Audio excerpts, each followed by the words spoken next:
O Vasco vive o pior início de Brasileirão desde que o campeonato passou a ser disputado por pontos corridos em 2003. Está com apenas 6 pontos na tabela, na zona de rebaixamento, e a última vitória foi no dia 15 de abril contra o Atlético Mineiro. A gente está no dia 12 de junho, quase 2 meses. Além disso, a derrota de ontem para o Internacional foi a 5ª consecutiva. Apesar do mau desempenho do time, o técnico Maurício Barbieri permanece no comando. A próxima partida do Vasco será no dia 22 contra o Goiás, em São Januário. É isso, volto com vocês. É a pior campanha da história do clube na Série A do Campeonato Brasileiro. Com essa derrota para o Internacional, o Vasco está no Z4 na penúltima colocação, 19º lugar, com apenas 6 pontos ganhos e 20% apenas de aproveitamento. O time do Vasco, que já está a 9 jogos sem vencer e vem de 5 derrotas consecutivas. Quer dizer, uma campanha muito ruim, mesmo vindo da Série B, para um time que agora tem a SAF, está gastando dinheiro. Mas o Vasco, que vai ficar 10 dias sem jogar agora por causa das datas FIFA, tem aí um tempo para treinar e depois pode iniciar sua recuperação com 2 jogos seguidos em São Januário. Das duas, uma, ou o Vasco inicia sua recuperação, quinta-feira, dia 22 de junho, o jogo é contra o Goiás, que é o 17º colocado do Z4, e na 12ª rodada, Vasco e Cuiabá, que é o 14º colocado. 2 jogos em São Januário para o Vasco ter 6 pontos, se recuperar, ou então eu acho que dificilmente o Barbieri vai resistir se não vencer esses 2 jogos, mas esse é papo para daqui a pouco aí na discussão, debate sobre a campanha do Vasco da Gama. Bruno? Mas fica na discussão com a gente, tá, Cícero? A gente tá mostrando agora aqui na nossa tela que o Vasco sofreu gols em todos os jogos, então, do Campeonato Brasileiro. Não passou nenhum em branco. É a 3ª pior defesa do campeonato e o time parece que não consegue reagir, hein, Natália? É um time que parece que quanto mais treina, piora. Porque o Vasco é um dos times que tem o luxo, de que poucos têm nessa temporada, de calendário mais tranquilo para treinar. E o Vasco começa o Campeonato Brasileiro num jogo muito bom com o Palmeiras, Atlético, né? E depois fez um jogo contra o Atlético muito bom, fez um jogo contra o Palmeiras muito bom e de lá para cá pro Fluminense, mas exatamente, mas de lá para cá veio numa queda de produção coletiva. Erros defensivos primários, erros técnicos, passa muito por uma questão de não ter proposta de jogo porque não tem um articulador, não tem um jogador para segurar essa bola, dispensou o Nenê, o Nenê tá no Juventude arrebentando, mas o Nenê tinha que ter ficado. Pelo menos para compor esse elenco e ajudar no momento em que o Vasco precisa ficar mais com a bola, não tem. E aí o Vasco está sofrendo. Agora, é questionável muita coisa que está acontecendo no Vasco. E existem, assim, eu até brinquei ontem aqui no Sport Center, porque vocês fazem muito bem todas as análises táticas, as análises técnicas, o problema administrativo que reflete no que acontece no Vasco. Mas além de tudo isso, é aquilo que o Berton falou, que o Abel falou, parece que o time também tem azar em alguns momentos, né? Além de tudo isso, você precisa do fator sorte, não ajuda. Foi assim contra o Flamengo, foi assim ontem também, parece. Eu não quero ser Poliana, Alice nos Países das Maravilhas, tal. Mas eu acho que o Vasco melhorou ontem. Acho que ontem teve uma proposta diferente. Até aquela história do início do jogo contra o Flamengo não ter sido ruim, né, Marra? Mas são os apagões, né? É porque basta tomar um gol para...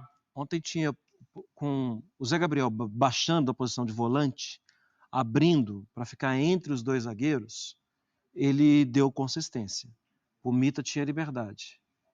Pelo lado esquerdo, Piton tinha liberdade. O Matheus Carvalho protegia, o Jair iniciava várias vezes, era o cara do passe. O Marlon Gomes cresceu muito no segundo tempo.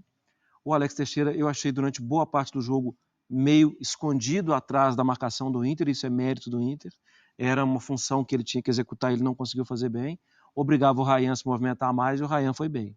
A questão toda para mim o Vasco acordou, é o que você falou, Natália, acordou depois que o susto já tinha tomado conta da casa. Já tinha tomado 2 gols. Ele acordou ou o Inter que... Não, eu acho que eu concordo com o Mano, eu acho que o Vasco melhorou. Quer ver? Quero ver. Eu pedi uma tela sobre isso. Porque uma coisa era a permissividade que o Vasco oferecia ao Inter. Olha lá. Primeiros 16 minutos, 2-0. Veja lá, passes que o Vasco permitiu ao adversário.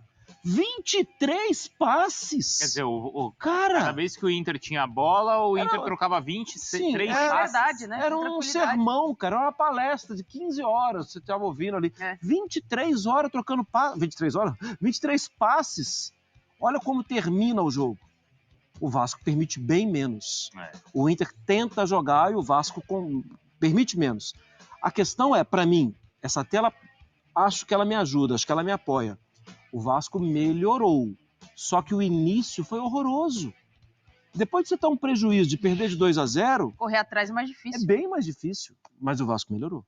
Ô, Cícero, na última semana, depois da goleada sofrida ali para o Flamengo, muitos protestos, né? Nesse sentido, pelo que você está mostrando aí no aeroporto, acho que o ambiente está normal, né? De movimentação aí do aeroporto.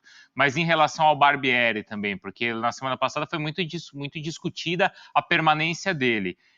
Esses próximos 10 dias serão esse mesmo assunto também ou não?